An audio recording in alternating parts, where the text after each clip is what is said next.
Bill Wilson, co-founder of Alcoholics Anonymous, wrote in 1952, "If we examine every disturbance we have, great or small, we will find at the root some unhealthy dependence and its consequent demand." Wilson suggested that if we could identify and continually surrender these unrealistic and unrealizable demands, that we may then be able to accomplish what he imagined to be the recovery's next frontier, something he called emotional sobriety. Flash forward 70 years and join psychotherapists and best-selling authors Tom Rutledge and Dr. Alan Berger, who have taken up the mantle of exploring Bill Wilson's new frontier. Welcome to Emotional Sobriety. Welcome to Emotional Sobriety. I'm Tom Rutledge. With me is our wonderful producer, Patrick Newman. How you doing, Patrick? Welcome, guys. Happy Father's Day. And Alan Berger, Dr. Alan Berger is busy making his shift over to the East Coast from the West Coast, and he doesn't have his Wi-Fi up yet. But we're going to do something a little bit different. It's something I've been wanting to do for a long time, and that's just take just a chunk of information or a chunk of something that we talk about very, very often and teach directly an exercise in how to do this kind of thing. It's sort of your home version of the game of emotional sobriety. Take this home. And what we're going to talk about is what Alan refers to often as differentiation. My terminology is, I often say, because I didn't pay as much attention in school as Alan did, I just call it separation. But this is the place where we become aware of our self-sabotage, our negative messages in our head. How do we make a difference? How do we begin the process of changing that?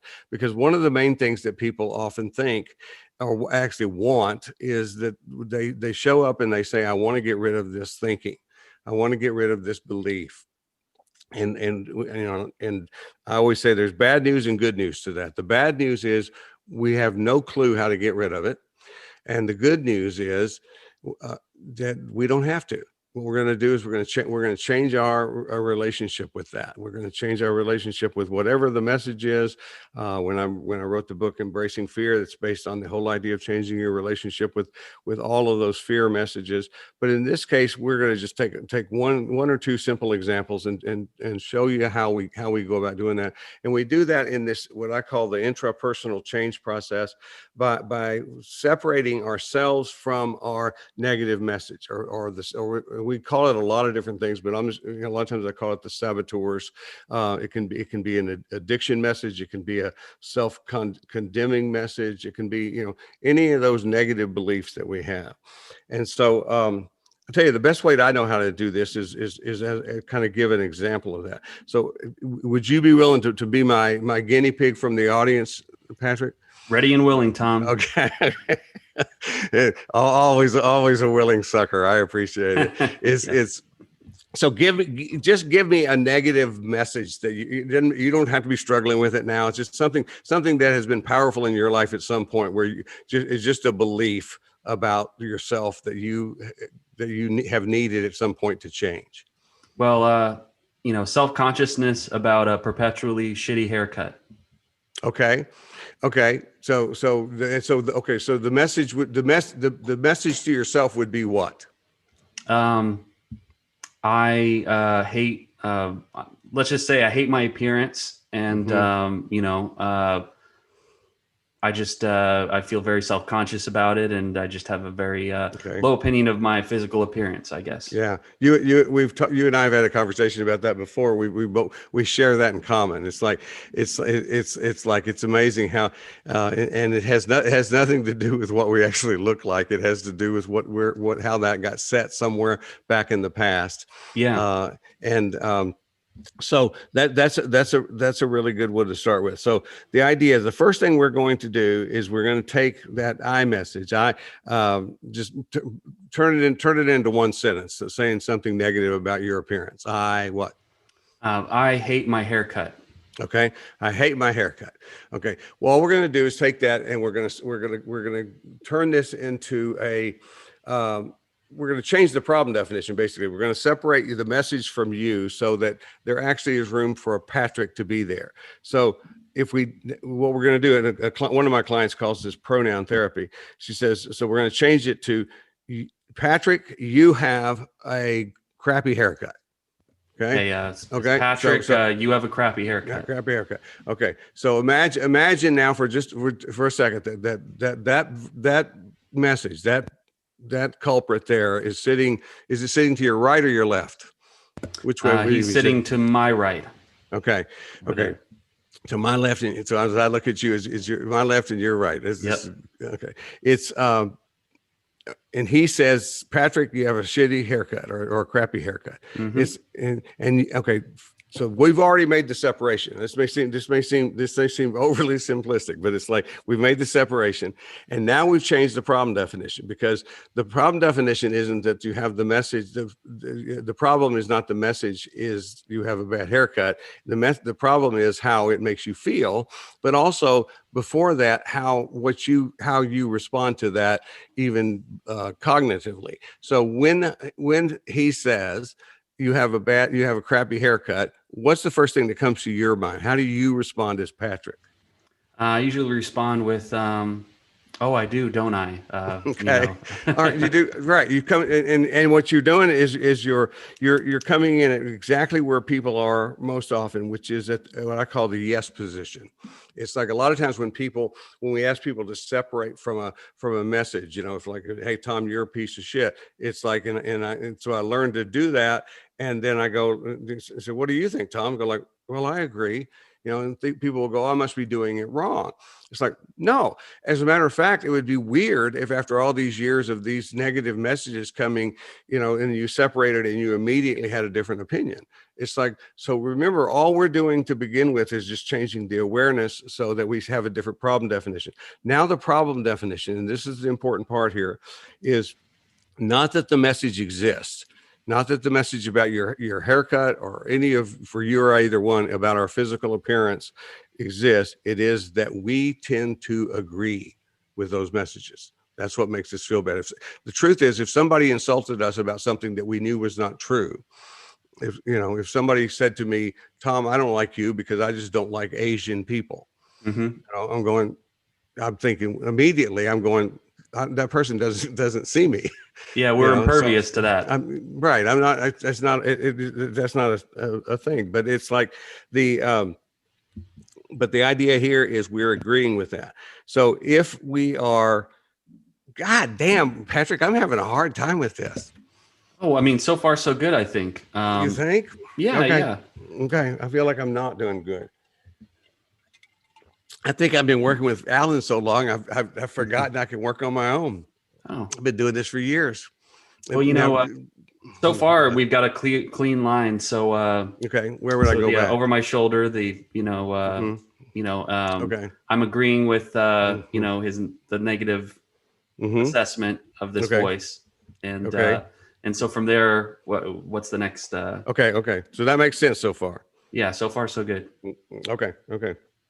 So, so the next step, once you and this is a big deal. I want people to understand that it's like you're going to spend some of the time at the beginning of this kind of separation process feeling uncomfortable, and we talk about that a lot. Alan brings this up a lot in terms of that we have to the point of life is not just to be comfortable, not to be happy, but in this case, the discomfort, we even have a motivation for the discomfort. The discomfort in this case is because it's going to pay off for you. I promise. It's like if you go into that. So if let's go to the feeling level next. So the guy over your shoulder says what? Say the message again. You've got a really crappy haircut. Okay, and you say, how did you agree with it before? Oh, gee, I suppose I do. Something like that. Okay. Okay. And then how do you feel with when you in that agreement? How would you characterize the feeling? Oh, just low self-esteem, a real kind of feeling of shame and self-consciousness, I guess. Go with Okay. that. Okay. Okay. So if you were to imagine yourself to stand up to this message, in what way would you do that? What's the first thing that comes to your mind? If you think, okay, I want, even though my reflex reaction is to agree, I'm going to respond differently to him. Well, it would be something to the effect of, what are you working for GQ? You're an authority on haircuts now, something That's like that. right. Okay. Okay. So that's good. That's, attitude. I like that a lot. It's like, And when somebody. as a sidebar, I'm actually having not the worst haircut today. I've had worse Mhm, days than mhm, this. I'm still mhm. not. I'm at about a 7 to 10 for Patrick. So that's Okay. good. So it's easier to work on it today. You're saying that Yeah, this yeah. this piece of work is not. That's right. It's okay, but I like the fact that your immediate first thought is to is have a little attitude toward it. So if you do that, how does he respond back? Let's go ahead and have that conversation. Well, I've seen all of your school pictures, and if, between the two of us, if one of us is the authority on good or bad haircuts, it's going to be me, not you, the loser who showed up with the bowl cut in third grade, which I did. Yeah. Oh man, I want to tell you that I actually the fellow who wrote the song, I was talking about him earlier, Jefferson Ross, who wrote the song, or the two songs, one we play on the end of our program and the one on the beginning, used to cut hair. That's how I first met him back in Nashville here, where he was a struggling songwriter, and his day job was to cut hair, and I remember explaining to him how I wanted him to cut my hair one time. And this was his exact response. He says, "I'll do it, but it's going to look stupid." So that was going in, not even coming Yeah, out. yeah, that was what his idea of my telling him what I wanted my hair, what I wanted the hair to. I think it was in the days of mullets. I Okay. think I'm pretty sure that it was it was going to be very mullety the way that I wanted it. But okay, so if so, just keep that conversation going just for a minute more. Yeah. If so, if he's saying he's the authority, and you say what? I say, well, I could see with my own two eyes, and I'm having a better hair day than I have in times past. And Mhm, you know what? I disagree with you. I actually think mhm, my hair looks okay today, and okay, we have a difference of opinion, you and right. I. Okay. So if we're sitting in therapy talking about this stuff, one of the things I'm going to ask is, okay, what do you think is the a basic assumption that's being made here that is what I'm going to say is false. Well, the assumption is that this naysaying voice is very Mhm. negative, and insulting my appearance is that it's just a voice. It's a member of the committee. The It's not committee, yeah, me, and I have the right. ability to disagree with Mhm. that voice, that Right. input. Well, you're right. It's first of all, the assumption, you're right, is that he is, as he states himself, the authority, and it's amazing to me when people to pay attention to how these inner messages work. Is those of us who have most of us who show up for this kind of work anyway, we have a long history of some difficulties with self-esteem. We have lots and lots of self-doubt. But if you think about it, these guys in our heads, whether that be the one saying, giving you crap about haircuts, or me telling me that I'm an incompetent, idiot, or I'm a piece of shit, or I'm any negative thing, these guys never have a crisis of confidence. If you think about it, it's one of the most fascinating things to me about this work is like, it's like, it doesn't, I mean, it doesn't matter. I've been laid out and depressed as can be on the couch, basically immobile. And it's like that voice, the one I call the should monster, is like got his clipboard out, full of pages, and he's just pacing back and forth, going, okay, here, let's go over a few more of these things that I figured out was wrong with you. It's like never lacks energy and never lacks confidence. I don't know how that works, but I want people to know that's what we're up against. So the most important piece about that is that, like you said, that's that message, and it is just a message. This is not a part of your authentic self. The assumption is that it actually has authority over anything. And it's like the truth is, what is that? Well, it's a learned message. Now you may know where you learned that, or over a period, it sounds like over a period of time you had experiences that affected that. But whether we learned that from another person, or whether we figured that we got to kind of develop that ourselves because we were feeling bad about ourselves, it's like it's it's still just a message. It's not a part of our authentic self. So that's part of it. Now, the other assumption that's worth looking at is the fact that how your hair looks matters that much. Yes. That's the That's one part of the things I that didn't think of that. no, that's the part that I finally got to in my life. I was looking at all this stuff going like, I don't work with eating disorder people all the time who have all this distorted body image. And it's like, and they're, and quite distorted people don't see themselves accurately. But I also like to get to the place where I say, oh, by the way, let's not forget, or let's remember, or let's maybe learn for the very first time that who we are and how we're doing on this planet, how we're doing in our life, really doesn't have to do with how our hair looks or what size we are. Now that's a bigger thing, but it's something we want to, as time goes on, we want to be able to work on. For right now, though, what we want to do is we're just going to, for the sake of this little exercise, learn something about separating and knowing that this is how I feel. So you have a thing where you go, here's the message. There's Patrick. The message comes to Patrick. Patrick agrees with the message, and his feeling is feeling bad. And you said shame. I think is probably the bottom line. As simplistic as this is what this exercise is about. This is an exercise in awareness only. This is not an exercise in change other than perspective. So people will get. There is a part 2 to this that we will do very, very soon.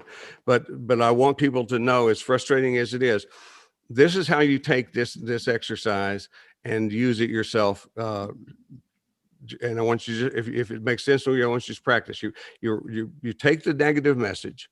You take the I pronoun away from it. You do the pronoun therapy by saying, instead of I am this, or I am this, or sometimes he uses shoulds, I should be this, or whatever.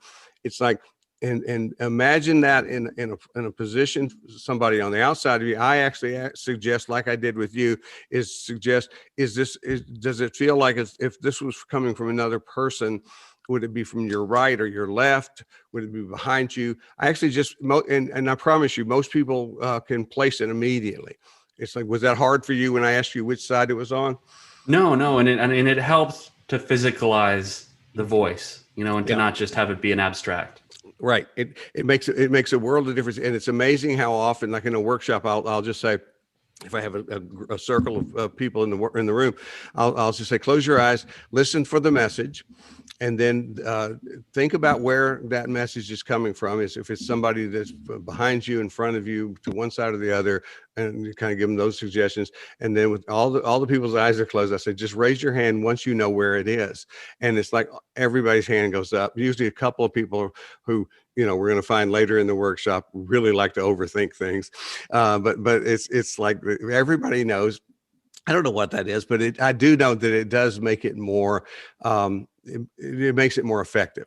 So if you're listening to this, do that, decide where your culprit is in relation to you, turn the message into a you message, and write it down.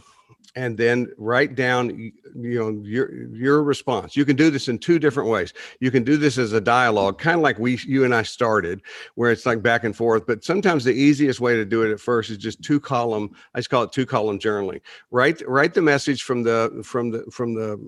me, I use the word should monster a lot. There's a lot of, whatever you call that saboteur, that messenger in your head, and write the message there as if it's being spoken to you. Feel it as if it's being spoken to you. And then in the second column, write down your response, both your thinking response and your feeling response. Thinking response, all I really want to know is, you agree, you disagree, or are you uncertain? That's a good start. And then what's the feeling level? And then what I would suggest to anybody practicing with this experience, I do this with new clients sometimes, is just do a few of those messages, different ones, messages that are negative for you.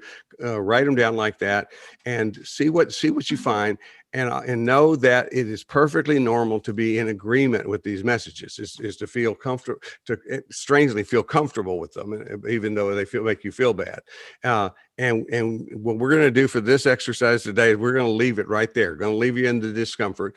But I'm going to tell you that if you do that, if you begin to hear this coming from outside of you instead of coming from being possessed by it, just being the source of the message itself, it's going to change your perspective in a way that's going to just pay off amazingly down the line. So I'll ask you as just somebody to reality check me here, Patrick. Does this make sense to you? What I've described? Okay. Well, let's wrap it up there, and we'll end our first nutshell workshop. Nutshell workshop. Completed. In the can. Yeah, in the can. Yeah. Okay. And thank you guys for listening, and keep coming back, tuning in, and we will also have a follow-up to this one about responding to these messages very soon. I can't wait to hear it. Tend your life, tend your myth, cultivate your narrative with whomever you're with. Then with glass in hand and children on one knee, bring some stories, bring your stories back to me. It ain't a crime to be a human. Never be ashamed to be yourself. Rest assured that whatever you're doing will entertain me like nobody else. So here's to us, my old friends, until it's time to drink the wine and break the bread again. With glass in hand and children on one knee, bring some stories, bring your stories back to me.